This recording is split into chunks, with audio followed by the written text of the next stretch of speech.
All right, folks, this is the Rich Life Podcast where we talk about wealth, health, and happiness. The topic today might be a little bit uncomfortable because I think it does reach home to a lot of people where you have one spouse who might want something and trying to lead the other spouse along. During the pandemic, my spouse wanted me to wear my freaking mask all the time. I don't like those things. Not that I have anything politically against them. I don't like them. I don't like snorkeling. I don't like having to breathe through something. So it's always you go through COVID, you find so many new things about other people, especially your spouse. But just now we laugh about it. It goes to show that whenever you have a circumstance where it seems like the more progressive or the risk taking or aggressive party is always going to be somewhat downplayed by the conservative denominator. It's just the natural kind of the way this works out. But Dr. Pohl, in your kind of your travels Mm. here, maybe let's go through a situation and how something like this can be resolved. Yeah, this is a very common situation that I encounter, right? Where one spouse will say, I feel like I'm just trying to drag the other person along, and it feels exhausting. And ultimately, they give me like dozens of reasons why, whether it's picking certain investments or they want to move to like a different part of the country or whatever it is that they're trying to do. They give me dozens of reasons, and they cannot, for the life of them, figure out why they're spouse just can't see it their way. It's And always the incumbent, the person saying no or not moving forward, always has this huge advantage over the other person, trying to lead them forward. and then the person who's trying to, in their minds, move things forward, they feel like the other person is like, stagnant. Like, why are they so stuck in their ways? Yeah, so that does cause a lot of frustration, frustration on both sides. So let's talk about some of the ways that Mm. don't want to do it, right? Not saying that maybe we did this Yeah, ourselves. but no, never. Yeah, never. But if it's a finances thing, I see a lot of these guys, they'll just here read this Rich Dad Poor Dad book or listen to Mhm. these 50 podcasts, then you'll understand. Yeah, That yeah, never goes well for sure. yeah. Again, not that any of us have ever done any of these things in our Yeah. life, but yeah, you definitely want to avoid making things very personal. Right? You definitely don't want to attack the other person. Nothing will guarantee that a worse outcome than the other person going into flight or fight mode. Because once the other person feels triggered and your adrenaline, your cortisol levels shoot up, it is just neurologically impossible for the other person to even come to a consensus with you. I would say like number one is avoid situation where the other person is feeling attacked. And this is much easier said than done because you and I, we see this happening a lot. The other person gets defensive, and once you're in defensive mode, forget about it. Like you're not going to solve anything at that time. And if you're in the pulling mode, pulling the other person behind Mm. you, Yeah, and that person locks up, what can also happen is now you get into stonewalling where both sides are doing it exactly. to each other, and that can create some long-term damage for sure. Yeah, stonewalling is one of the four horsemen of the apocalypse, according to the Gottman method.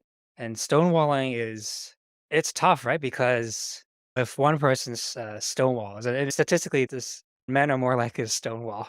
Right? The person doing the trying to convince them, a lot of times they'll interpret that as, "Why are you stonewalling? You're just ignoring me. Like you don't care about this." But in reality, it's not that they don't care. It's a defense mechanism, right? Because you're feeling flooded, right? Like your cortisol levels, and adrenaline is just surging. And usually the person is doing the stonewalling. They're actually just trying to keep things from getting worse. They're actually trying to not escalate the argument to the point that it goes to a point of no return. But a lot of times the other person that doesn't see that. And then that can actually just continue to perpetuate this conflict. Once you get to that point, you might as well restart the Nintendo and try again the next day or the next week or the next month. Yeah, exactly. In fact, that's one of the recommendations is that if you're feeling flooded, ask for a little timeout. For example, hey babe, I'm feeling flooded. Can we revisit this in the morning? You want to make sure that you do revisit it. Like you don't just go away and never come back to address the topic that you're discussing. Right? Because that's not healthy either.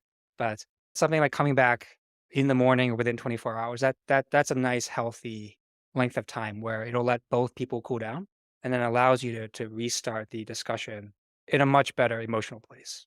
And I think Yeah. we'll do a future podcast specifically on this art of timeouts and revisiting things. But let's assume that Mm, each of you guys are wearing like heart rate monitors and yeah. there's actually some governments to this and nobody's getting past that point.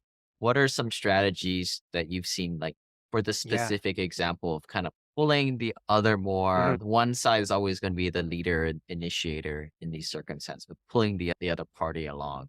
Yeah.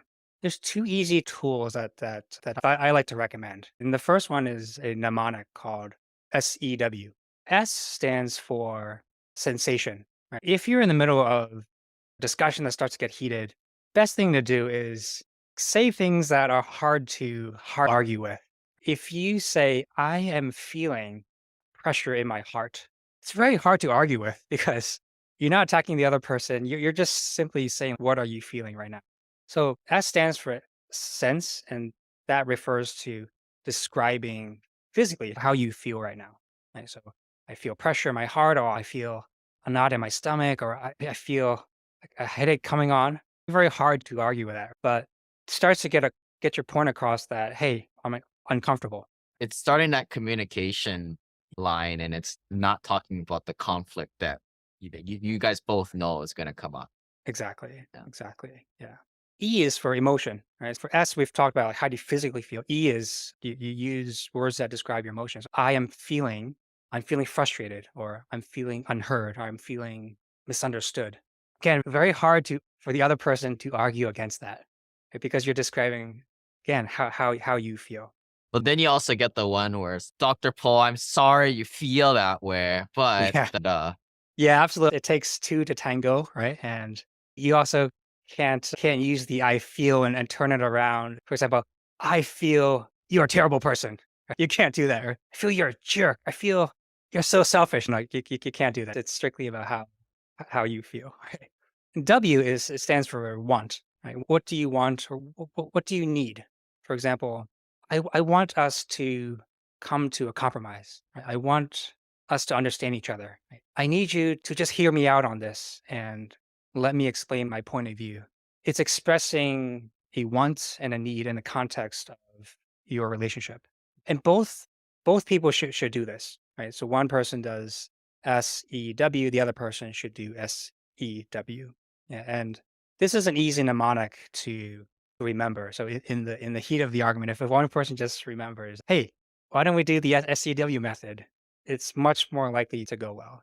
It's just hard to do. It's a great Mm, mnemonic. It's just hard to do it when like people are elevated in like a game or a sports game, like you're got the momentum not on yeah. your side. In a way, relationships and fights are much like college football. Mhm. You can have the crappiest team beat Alabama if they've got the momentum Yeah, going on the right side, but totally. they work from like a standstill, right? Neutral Mm, standpoint. So I've taken this from EO Entrepreneurs Organization, mm, which is a group where you get put into form groups with other peers. And some people will say, or at least I thought it was at one time, it's really touchy feely. You get involved in each other's emotions and you peel back the layers of the onion and you start to mm, get really comfortable with other people, as you should with your own spouse mm, or people that are around you. So it's a process of when you deep dive into these types of things, it's the search is not how can I do something or what should I do? It's why. What is the mm, why behind it? And did some recent training on this. And the example that was given, somebody was saying that, hey, we're going to change locations and we're going to move to a different state. And I mm, feel uncomfortable doing that. And through the focus digging of the why, and you have to ask, there's like a tactic out there. I think you ask the question why 7 times. If you're one of these non-vulnerable adults, like most of us are, it might take 7, 8, 9 yeah, whys where you go back and forth. But if you really legitimately answer the why 6 or 7 times, you get to the point where that's your raw core. And in this case, it was like, I didn't want to move because when I was a kid, my dad, who was a business owner too, moved and he lost his client base and we also lost all our friends in that, mm, or at least my mom. I was just a kid at the time. And that's the why I feel uncomfortable with this. Again, this is just a totally made up story by somebody who was giving the training, but I just put it out there to illustrate like the why that could be really it could be totally out of left or right that Yeah. the person saying it may not even know themselves. Yeah, I think you hit on something really important is that a lot of times we argue with those people really important in our lives. Like we, for example, our significant other. We argue most of the time we spend arguing on the surface level. And I always encourage people to think in terms of three levels, right? So level one is you're just arguing over facts, right? So this would be, for example, the one person trying to convince her spouse, I think we should invest in single family rentals. These are the facts, right? Look at all the tax benefits. This is the cash flow. They're trying to use logic, right, to convince the other And they always person. use that tone of voice, right? We did this is Yes, great. Yeah. exactly. Right. And for some reason, they can't figure out why is the other like why is my spouse like, not getting it? It's so clear. So these are the numbers, right? But again, like that's pretty surfacey stuff. Level two is you're starting to delve into emotions. What are the emotional needs that you're trying to go after? If you can get to level two, which alludes to what you were just talking about, you're going to have a much, much deeper understanding of where the other person is coming from. And then level three is what's behind the emotions, right? What's the story of your life? What's the story of your childhood that is making these emotions come to light? A couple Because examples of that could be like somebody could just have baggage. That's a real obvious one. You know, absolutely, their yeah, parents got burned doing this investment. They were going to invest in some spec homes and it just never happened. Or if it's not baggage, then it's just maybe their family just never really did any of that and they're very risk adverse or they don't want to exactly. take out loans. They're very debt averse. Might be a cultural thing. Absolutely, absolutely, yeah. So one person's parents might have really struggled in their 9 to 5 job, making that person think, "Gee, we really need to get out of this type of rat race mentality and go into alternative investments." Whereas the other partner's history could be similar, but they actually got quite the opposite takeaway, which is they really value stability and certainty, right? They're very risk averse. Comes from family history, childhood history, past traumas. And a lot of those things we just don't talk about when we're having these types of really important discussions with our loved ones. Yeah. Ironically, that doesn't come up until you got money, which is 10, maybe even 20 years into a marriage. Yeah. That's the You know, ironic part. Yeah. you got no for this particular example, right? Yeah. You both broke when you're starting out for a lot of people. Or Yeah. I also see it too. We have a most of our clients are got some decent net worth, Mm, but it could also be coming stemming from one spouse comes from a family of $5 million net worth, the other mhm. coming from one or none Yeah. too. That's also part of the dynamic. I think maybe Right. that's like that second stage you're talking about, just Yeah. circumstantial. Yeah. Another useful analogy I like to think of sometimes is the analogy of a clock, right? So imagine a clock with one through 12, and one person is standing on facing one side, and the other person is on the other side. And you ask in the first person, tell me, what do you see? Oh, I see 12 numbers, and I see the hands that are currently at 3:30. I see the gold numbers. And they're describing it, and then you ask the other person behind the clock, tell me what. No, it looks more like 8:30 from here, and gold, the clock is it's black. Okay. Question is, who's right? They both are. Often we forget that there's another side of the clock, and so often this comes up in arguments and discussions between partners, and Yeah. sometimes it just takes that cue to remember, "Oh, wait, there's 2 sides to the clock. Neither one is right, you're both right." Yeah, and then part of that is taking us a pause. This is why we need to do this. These are the Yeah, features. Whereas maybe just hopefully you're self-aware enough to know that this isn't going anywhere and you're just yeah, gonna be having two pissed off people in the next 15 minutes. Then right. maybe try something different, take a step back and in a way do the Zach Morris step back and freeze time and try and look at it from Mm, their point of view. At the very worst, it can be a way for you to dissect the situation and mount a better negotiation on your side. right. But in times, I think people are very somewhat unself-aware in a Mhm, way, which I say that's myself too. Back to what we are talking about in the front, right? Once you get floored, you lose this ability to do this and strategize your next move. yeah, absolutely. I think also too, especially for these bigger decisions such as money, some people they go in there like a pecking bird and they're gonna go in, all right, it's 7:15 right after dinner. We're just gonna talk about what we're gonna do with this investment or this or that. And they go in hot and heavy and they look at it as what the heck, the other person doesn't see it my way. I've Yeah. told them the features. It's money, right? We need more money. And it's not from a perspective of, hey, this is going to be a long drawn out thing. This is Mm, a 10-round boxing match. This is going to last months. They yeah. and I and to know that it's not binary too. There needs to some sort of negotiated setup. Maybe it's not 100% of your net worth you do something with, or maybe it's only 10% of your net worth, or you're only going to spend $10,000 on this vacation, Mhm. or there's shades of gray that needs to be opened up. And I think this is just some of the check boxes you need to go so that you're not committing fouls on your side. From your side, you better not be binary, your way or the highway. There needs to be some concessions along the way too. Yeah, totally. Easier said than done a lot of times, right? Because a lot of times it's human nature to just want to get your point of view across, and even when the other person is talking, you might not necessarily be really listening. You're just waiting for them to finish talking so that you can get out what you want to say. Right? And the problem is when both people are like that, neither one is fully listening to the other person. How have you've seen this particular argument play out? Have you ever do you just outline strategies and then they just work it out, or how have you seen these kind of play out or not? Yeah, I try to take a step back usually. I don't try not to we want to avoid staying getting drawn into that level one and try to get whoever we're working with to be aware that yeah, there's deeper levels. And if you're not getting through to your partner, chances are you gotta dig deeper. It's not you're not gonna solve it just on level one. Dig deeper. And the best way you can have a mutually beneficial outcome is to have mutual understanding.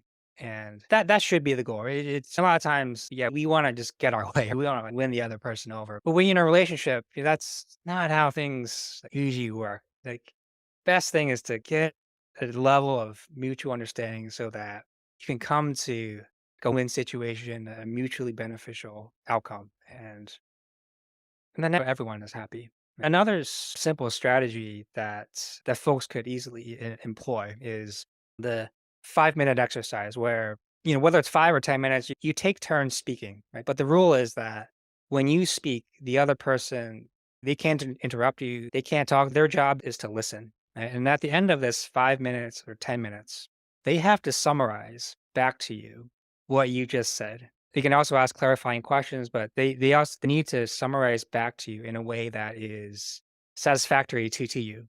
With It the citing the whys behind the what you just Yes, said. exactly. And if they're missing something, then that's your chance to help them to clarify. But the key is for the other person to summarize back to you what you just said until you're satisfied with their summary. Then you flip the script. The other person goes. So you don't interrupt them for 5 to 10 minutes. Let them talk. And at the end of that, you have to summarize back to them what they just said in a satisfactory manner.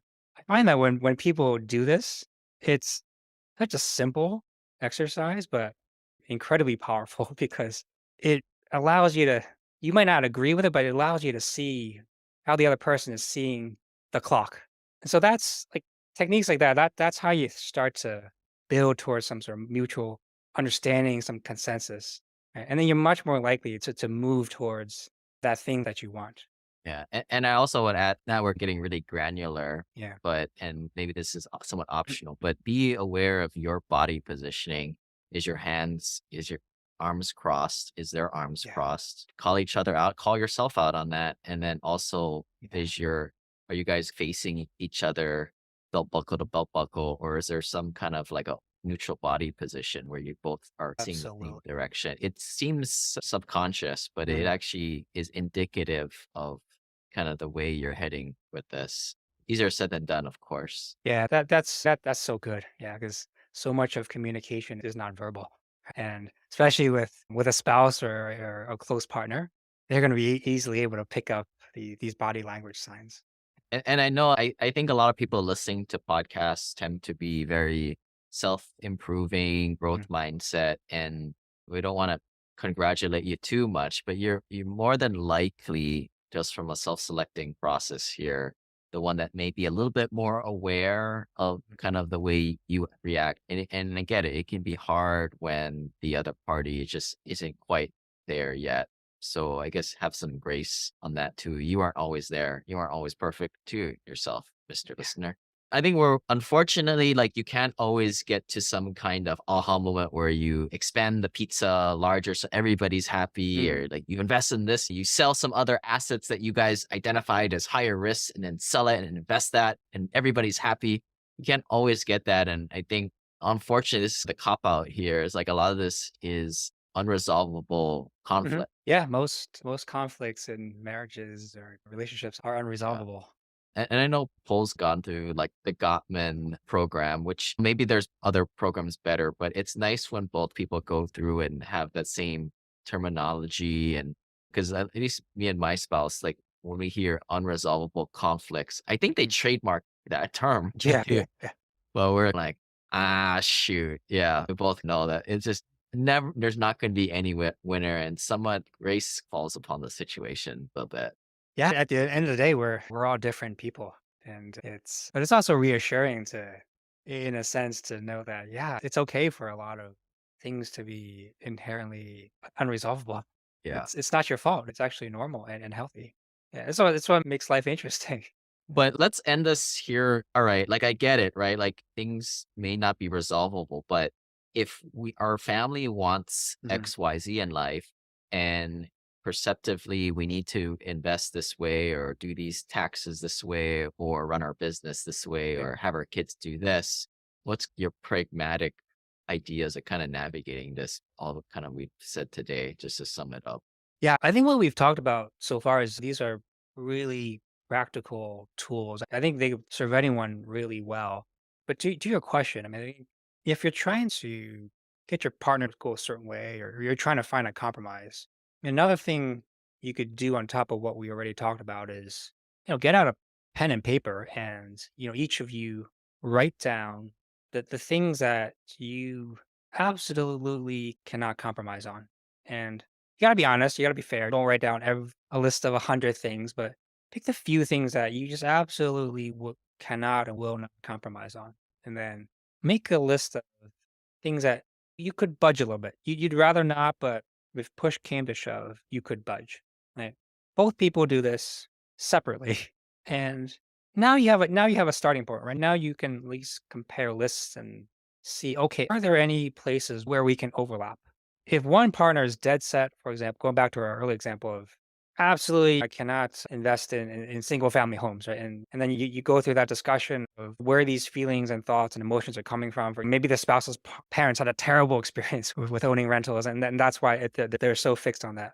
Maybe they're open to other alternative assets. Maybe they're open to like real estate investing funds, syndications, other types of things. Now you have some room to start to find areas where you could overlap. And then that's where I would recommend folks starting to try to find those common areas where you can move forward together instead of focusing on the areas that you just won't agree on. I think we left people with a lot of homework on this Mm. one or strategies to use when it inevitably comes up. If you guys have any other comments or questions, put it into the YouTube channel in the comment section below or reach out to Dr. Pull if you guys need any help. And we'll see you guys on the next podcast.